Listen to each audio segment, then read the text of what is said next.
Hey everybody, it's the Red and welcome back to Miguel's. Well, last we left off, we lost one. We only knew Hannah for a short time, but that, yeah. So, what happened? Well, I've got a story for you. Where's the woman? Do we need to get her out? I mean, even if you could, there might not be enough to really maybe scrape. Oh, that's terrible. No, okay. I shake my head quickly, trying to deflect the line of question that I really don't want to answer. Well, they deserve some kind of an explanation, though. I mean, something. Andrea's eyes widen in realization. Oh. We almost made it, but there was a cave-in and I roll my shoulders, trying to shake it off. She didn't. I'm sorry. Why are you apologizing? That stuns me when she pulls me close, her fingers at the back of my neck. It inspires the others to crowd in too, enveloping me in a group hug. We didn't know if we were going to see you again. We heard the rumbling. Why didn't you leave? We decided we could afford to wait a day at least. What she means is that she refused to. Not that the rest of us were any better, but none of us liked the idea of leaving you behind. I don't even know how long I was down there. I missed you guys, though. Don't worry, we won't go anywhere without you ever again. Rain practically sings songs as she crushes me with her hug. I don't fight it. Everything that happened with Hannah welling up again, making me appreciate just how affectionate Rain is. And I guess it's not such a bad thing, showing people how you feel. Out here, who knows if you have another chance. You're bleeding. She wipes the place behind my ear, which stings. We can rest for a bit here, let you catch your breath, but it's still early. I'd like to make some ground today, if you feel up to it, of course.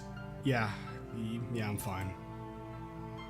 Andrea gives me a vaguely suspicious look, but doesn't question it. We spend a while just sitting together, Netta patching up some of my cuts and bruises while I satisfy their curiosity for what happened. I tell them everything I can bring myself to say. Andrea and Rain have questions, though they're kind about them. Etta just gives me space. I can sense her occasionally throwing them looks over my shoulder if they ask something a little too blunt. Like if I found her body. Under that pile of rubble, I doubt there was much left to find. I almost hope there wasn't. Hope it was quick. Yeah. Better than being trapped into there. Ugh. Trapped and potentially partially crushed and just... Ugh. That is gruesome no matter how you look at it. The only mercy, again, being if it was just, over and done with. We sit around for about an hour with the sun still bright overhead. It makes it that Hannah couldn't see it. I'm turned around now. Which way are we headed? Etta points to the trees. That way. I've practically been paranoid about keeping track. It's not a bad thing. If I had found you all again, I wouldn't have known which way to go. I guess I could have rolled out east and west, but aside from that, it would have been 50-50. We were headed that way. You're not too far off. It was only a small detour. Soon we pack up again, resuming our path, thoughts of Hannah still swarming in my mind. Our path continues to the woods. The girl's a bit quieter than normal. I think they're trying to be nice. No one wants to talk about it. Really, I'm practically desperate for something to distract myself, and there's nothing. Just a carousal of guilty thoughts spinning around and around. Well, if there's anyone who can be called upon to talk in any situation, it's Rain. I fall in step with her. Oh, okay. I wonder if it's possible to save Hannah. And if so, how? Because... It's been a while since I recorded the last batch of these, so I don't remember if there were any actual choices down in the caves or not. So maybe it's other things leading up to it or something? Kind of like almost, well, I was going to say karmic, but that kind of sounds stupid. But what's the word? Fuck. An accumulative side effect of your previous choices or something. I don't know. Hey, Rain. Squiggle mouth. Hey. She looks at me a bit awkwardly. You alright? I just want a distraction, I guess. Don't take it like that. Her mouth opens and snaps shut, apparently having to rethink what she's about to say. Well, what do you want then? What do I want? I don't know. I reach for something, anything, pulling out a topic at random. Tell me about your worst date ever. I threw the question out of nowhere, but good old Rain doesn't even ask why. Oh my god. Okay, so this guy's most creative idea for a date was going to walk with this lake, right? I can live with that, but come on, what kind of naughty thing are we supposed to get up to there? I don't even complain though, because I can get creative.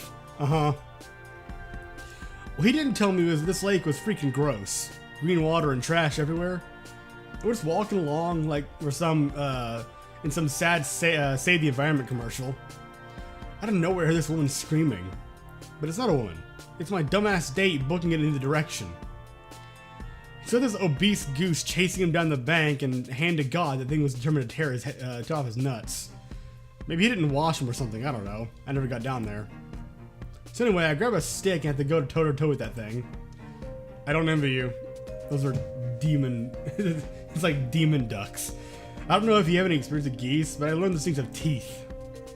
And you know, and I know you're like, oh, that's strange. But that's terrifying because it has teeth on its tongue. A goose is like Satan's idea of a house cat. No, that's insulting to house cats. Shut up. So anyway, I'm going Mortal Kombat in this duck from hell, and my boyfriend bails. Like he just leaves, and I never saw him again. He never called to make sure I, survived. Probably for the best. You never heard from him again, because it doesn't sound like he was worth keeping around. The guy's gotta pick this junk. Really? Really, motherfucker? You know what? You're right. Because if I'd found him after that, he wouldn't have had anything left down there. Yeah.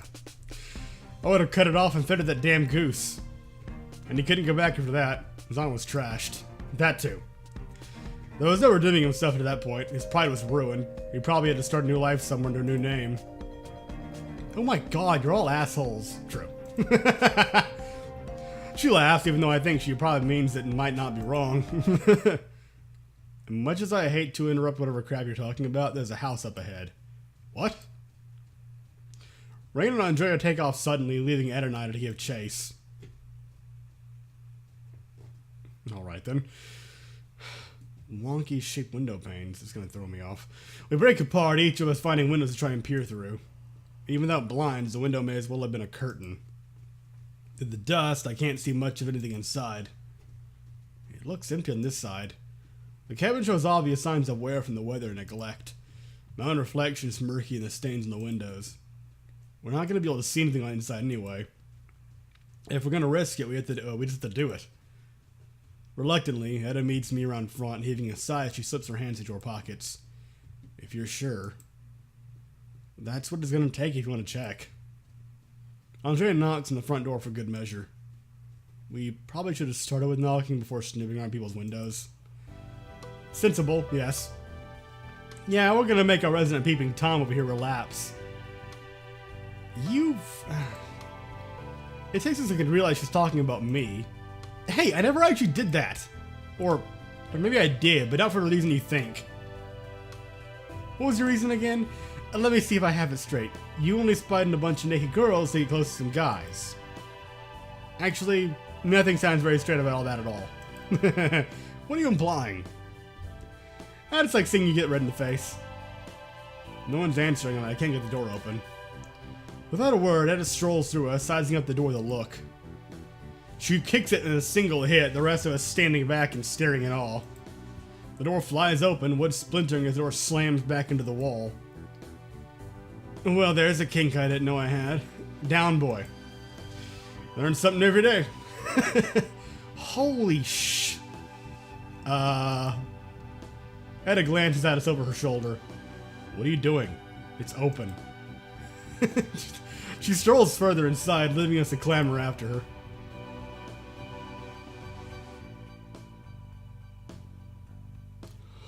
Huh.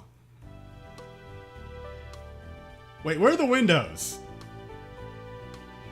Ever practical, Etta strides to search for the cabinets and fridge, pulling open the doors.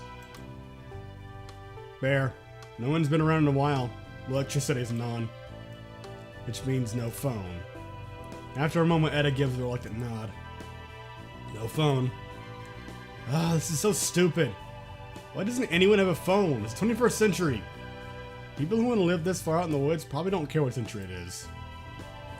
What do they deal with here all day? Churn butter? We fall silent, looking around the bare cabin with sheer disappointment.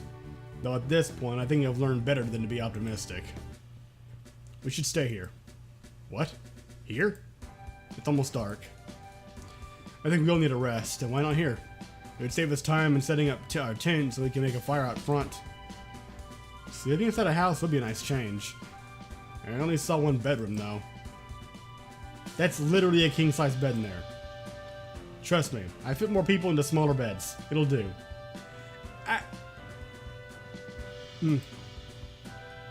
Just have to get comfy, right? She winks in my direction, the implication heavy in her tone. Well, I guess he says she has enough pillows everywhere. I mean, what? We have dinner at the table for once. Lying bitch. Marveling at how novel it feels to be sitting in a house and eating together like this. I forgot what chairs felt like. The change between our sails, even Etta affording a grin now and then. Rain is the first to skip off happily toward the bedroom. I guess we're doing this then? Etta makes a soft and different noise. I guess I can stomach sleeping with all of you if that means sleeping off the ground. Don't make it sound like it's such a chore. We break into different rooms and change and get ready for bed. Oh my god. Let's play a game. Her fingers trace over the slope of my chest. I don't suppose you're talking about Crazy Eights? Nope. I'll make up our own game. Oh, great. Speaking of. Okay, so I'll ask something daring, and then the next person has to ask one better. And it keeps going like that until someone finally backs down and refuses to ask or say anything else. I don't think any of us have a chance at beating you in a game like that. Sure you do. I'm just giving everyone a healthy challenge. Here, I'll go first. Kyle, what kind of girl do you like? Loaded question. Just stick the barrel of the gun on my mouth, why don't you? That's not even dirty. I'm kind of surprised considering it's rain. I don't really have a type, just cute girls, I guess. Cop out. All three sets of eyes fall on me, and I can feel their disappointment at my non-answer, even though it's true. It's not true. You might be fooling yourself into thinking it is, you fuck. Lame. Yes. Okay, Andrea. That's something else. She frowns a bit, blinking uncertainly. Okay. Rain, how many boyfriends have you had? Well, let me see. There. Done. The buxom girl stares blankly at Andrea. If I say too many to count, we just leave it there. When Andrea and I stifle our giggles, Rain looks a little annoyed.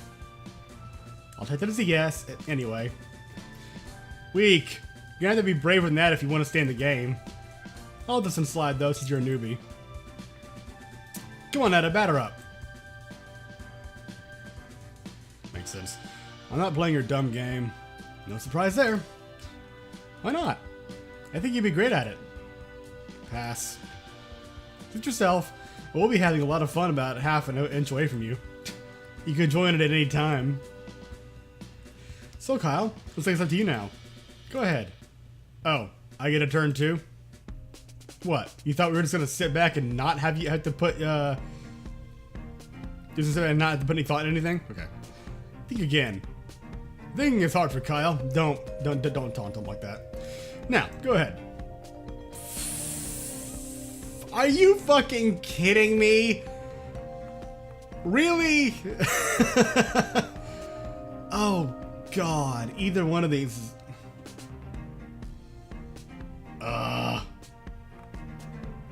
I'll just leave the episode here then. Fine.